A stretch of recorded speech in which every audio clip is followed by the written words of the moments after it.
tell you a story this morning.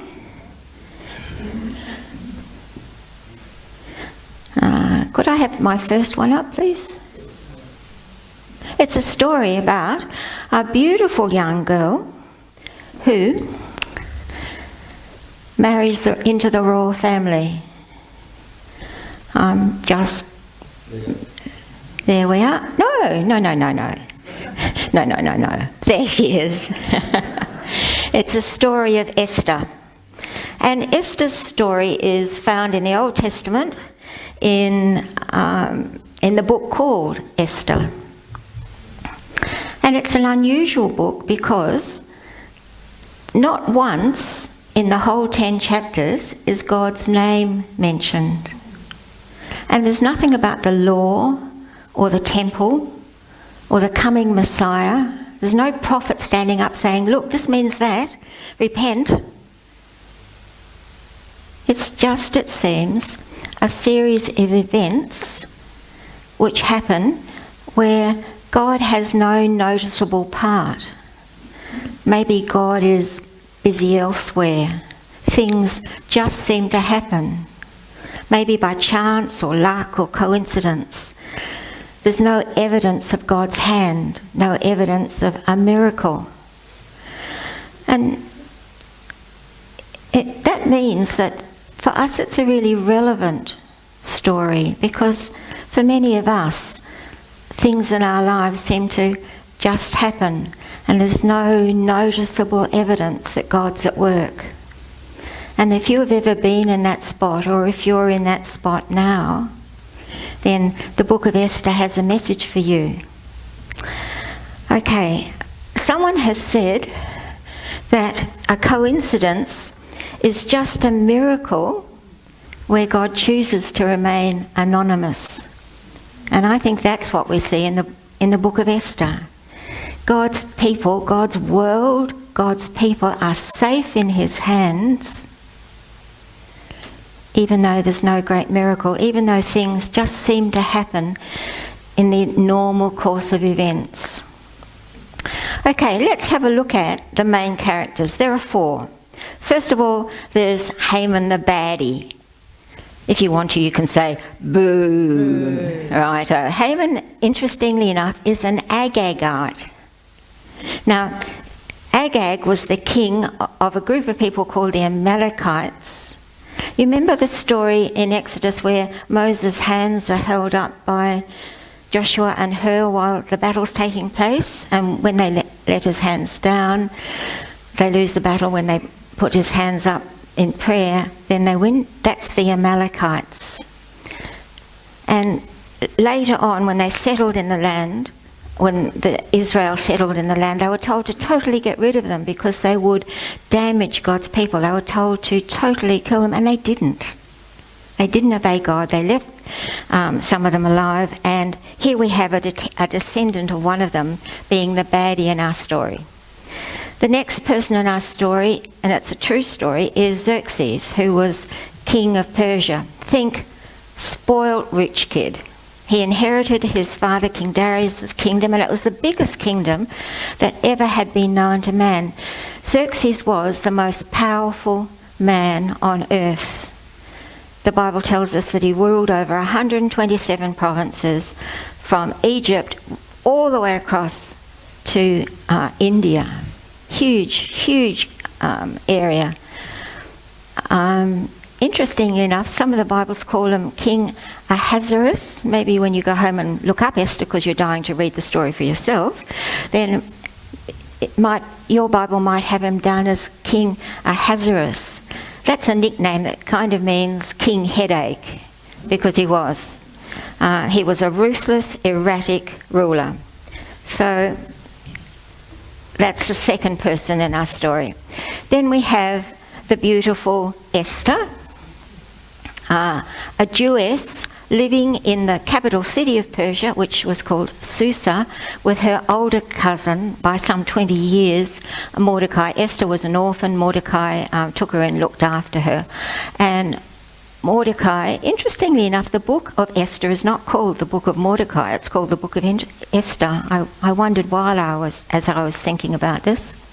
So the 4 people in our story: Haman, baddie, boo. Xerxes, erratic king, most powerful man on earth. But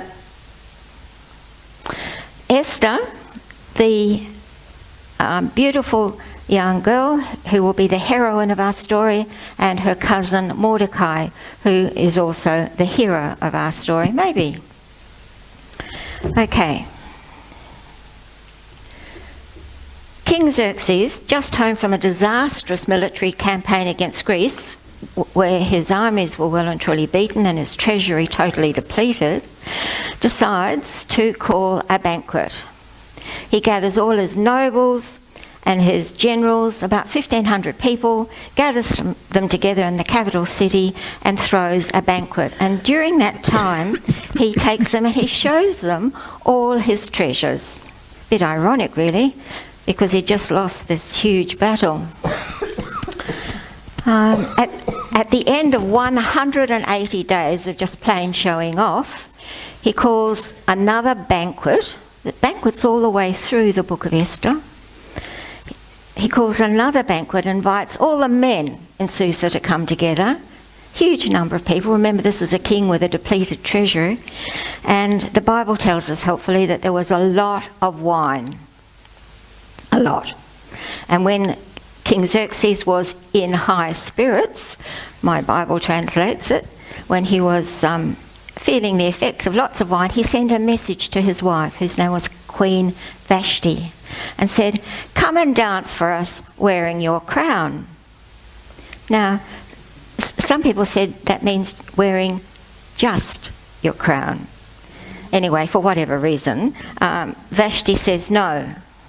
She was hosting a banquet of her own at the time for the women of Susa, and she said no. King Xerxes was not a man to be thwarted, and so he, on the advice of his advisors, banished and deposed her. He's 37 at the time, and the Bible tells us that, having decreed or made an edict that Vashti was to be banished, according to the laws of the Medes and the Persians, that was it. It couldn't be repealed. This is really important for the story of Esther, so let's read it. "Let the king issue a decree, and let it be written where in the laws of the Persians and the Medes, which cannot be repealed. Once the king has said it, it's there forever. It can't be changed. That Vashti is never again to enter the presence of the king." Well, 4 years pass. King Xerxes is now 40 years old and lonely. And so his advisors say, let's have a beauty pageant.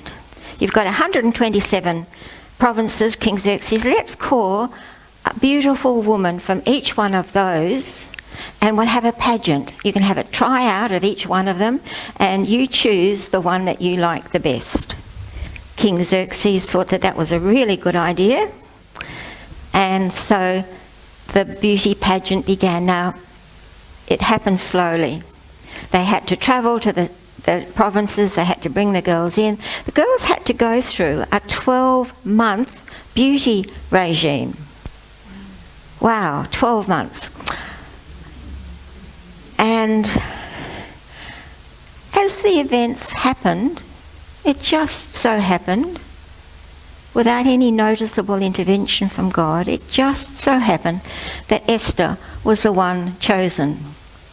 She doesn't look very happy about it there, but the Bible doesn't ever give us any indication of how she felt about the process.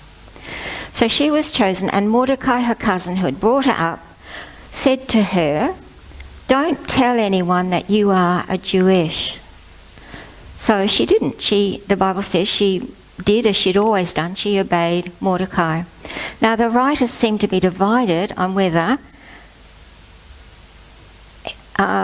Esther and Mordecai were heroes or not. They say, well, look at Daniel. Remember what Daniel did some 60 years before this? When a similar edict was passed, making it illegal to worship the God of the Jewish people, then he showed everybody that he was not going to obey that edict. And remember, he knelt in front of his window and prayed the required number of times a day and refused to eat the special food that was sent to him because it was against the food laws of the Jewish people. So Daniel was a very overt Jew. Esther was clandestine. She didn't let it be known that she was a Jewess. Okay, now something happened next in the story of Esther that seems just like an ordinary event that just happened. Mordecai, who was just staying near the palace so he could keep an eye from afar on his cousin Esther, Mordecai overheard two men plotting to assassinate King Xerxes. Just happened to overhear. So he got a message to Esther, who got a message to Xerxes. The plot was foiled. The assassins were executed. And that was that. And then strangely, it wasn't Mordecai who got the credit for it. It was our baddie, Haman. Boo. Okay. The king says to Haman, "What would you like me to do for you?" Haman saw this as an opportunity to get rid of not just Mordecai but all the Jewish people. He said, "Make it a law that everybody bows down to me whenever I pass." Now, that was the bottom line that Mordecai wouldn't cross. When Haman rode past, Mordecai refused to bow. And that really got up Haman's nose. So, he said to the king, "Let's have an edict." And remember, an edict is something that can't be repealed. Okay, let's have an edict that on a certain day, all the Jews of your whole land will be exterminated. And King Xerxes said, "Fine, go ahead, whatever you like, no skin off my nose." And the edict was put in place. And remember, the laws of the kings, the laws of Persia and Media cannot be repealed. So once this law is made an edict, it stands. And the law said that as long as Haman was alive, then everyone had to bow down to him. Haman superstitiously consults kind of a dice-like thing, a bit like reading tea leaves, I suppose, that they were called pur, and that's going to be important later on in the story. And the pur, these dice, give him a date. The 13th day of the 12th month was the day that all the Jews were to be attacked and killed. And that just happened to be 11 months further on. And that just happened to be a very useful amount of time for Mordecai to get the message out to the Jews and to pray about the situation, though the Bible never says anything about that. There's no mention of prayer, there's no mention of God's intervention. It all just happened. Proverbs 16:33 tells us, "The lot is cast into the lap, but every decision is from the Lord." Things just happened. Events just seemed to take place. But we know that God was holding the world safe in his hands.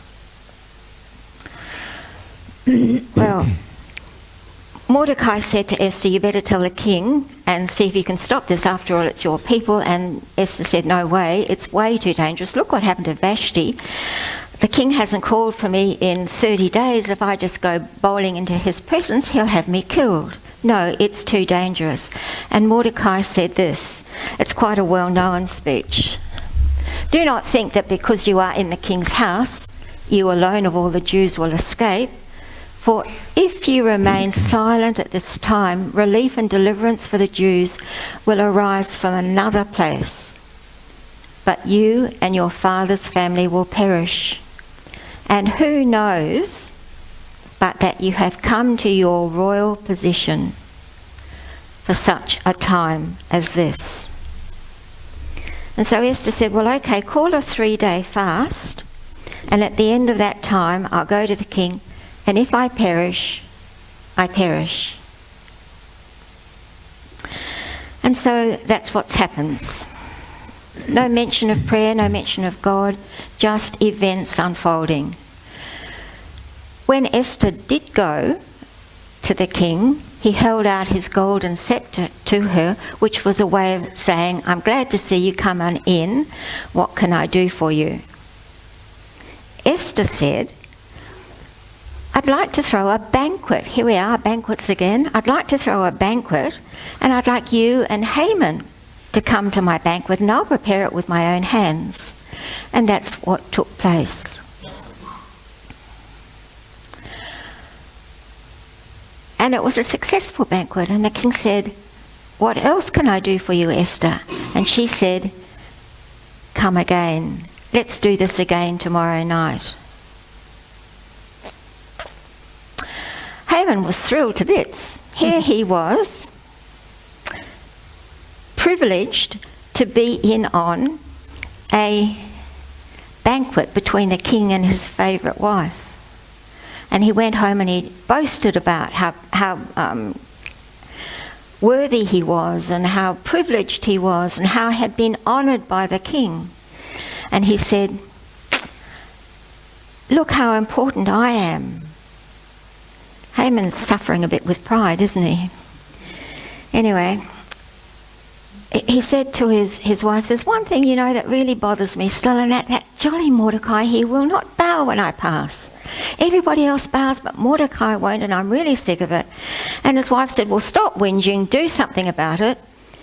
Gift of encouragement, this woman. Do something about it.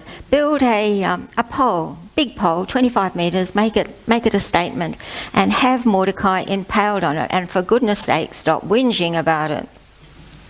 So Mordecai's unaware of this, but Haman goes to King Xerxes early the next morning with his plan about the pole.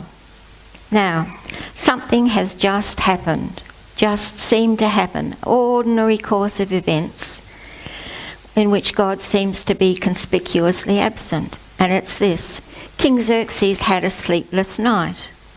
He couldn't sleep.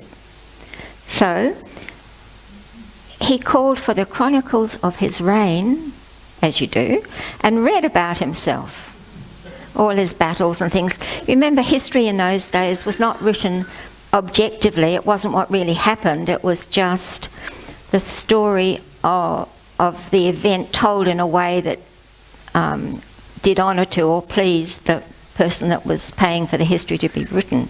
So Xerxes couldn't sleep. He read the story of his reign, and interestingly, he just happened to read about the account of Mordecai foiling the assassin's plot. And at that time, Haman just happened to be walking past. And the king just happened to say, oh, come in. And Haman, being early at the palace because he wanted to get the king's approval for this big poll, went in all enthusiastically. And then the king says something interesting. He says, what should be done for the man the king delights to honour? Who do you think Haman thought he was talking about? Haman. Who was the king actually talking about? Mordecai. That's exactly right.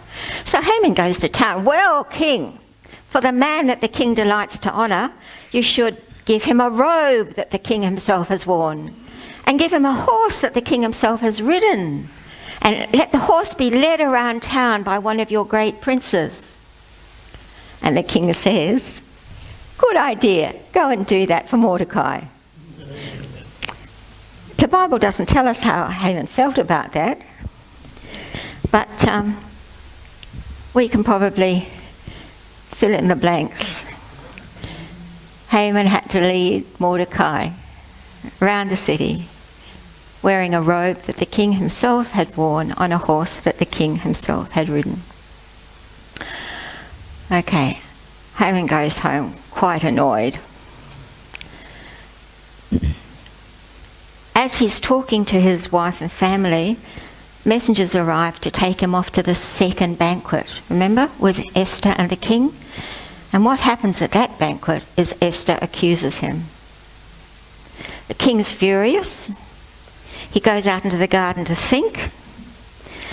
While he's out, Haman should have left the room because it was not proper for anyone else to be in the room alone with the king's wife.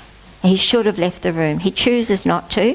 He decides to throw himself on Esther's mercy and on her couch. And while he's doing that, the king comes back and Haman is taken off and executed on the very pole that he'd built for Mordecai. Now, we've got this problem of the edict that all the Jews were to be killed. Do you remember? On the 13th day of the 12th month, all the Jews were to be killed. And the laws of the Medes and the Persians could not be repealed. So they had to go ahead. How to solve this problem? King Xerxes couldn't change the law. And here's how he did it. He gave to the Jews the right to arm themselves and help them with their arms. So on the day that the Jews were to be attacked, they were able to fight back and in fact kill many of the non-Jews. That's what we've got here. On this day, the enemies of the Jews had hoped to overpower them, but now the tables were turned and the Jews got the upper hand over all those who hated them. The Jews assembled in the cities to attack those determined to destroy them. No one could stand against them because the people of all nationalities were afraid of them, and all the nobles helped the Jews because fear of Mordecai had seized them. So you see, the edict wasn't overturned. It couldn't be. The laws of the Medes and Persians could not be repealed. The edict went ahead, but a different edict came into play. Do you see that? Because that's the whole point. That's the whole point of this. You see, that's what happened. And this is the argument, I think, of Romans. We are born under the law of sin and death. And that's an edict that can't be repealed. And God fixed that not by changing the law of sin and death, but by overcoming it. Jesus obeyed the law of sin and death and overcame it, just as the Jews, the edict was obeyed and the Jews overcame it. Does that make sense? I think that's one of the whole points of the book of Esther, that the law can't be repealed, but there can be a new law, for us a new covenant. So, lots of things just happened in the book of Esther, didn't they? No noticeable evidence that God was at work.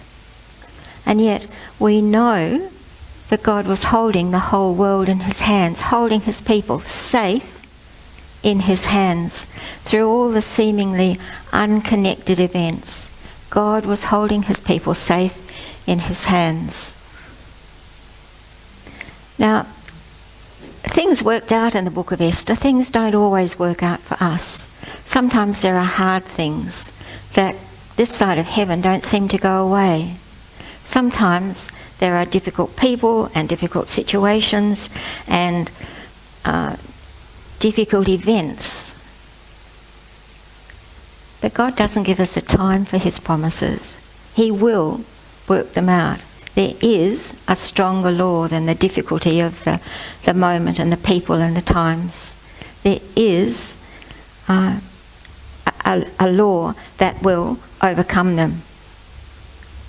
There is, because our God holds all things in his hands. Our God holds the whole world in his hands. But more than that, our God holds us in his hands. There's a beautiful verse in Isaiah 49 that says, "See, I've carved you in the palm of my hand."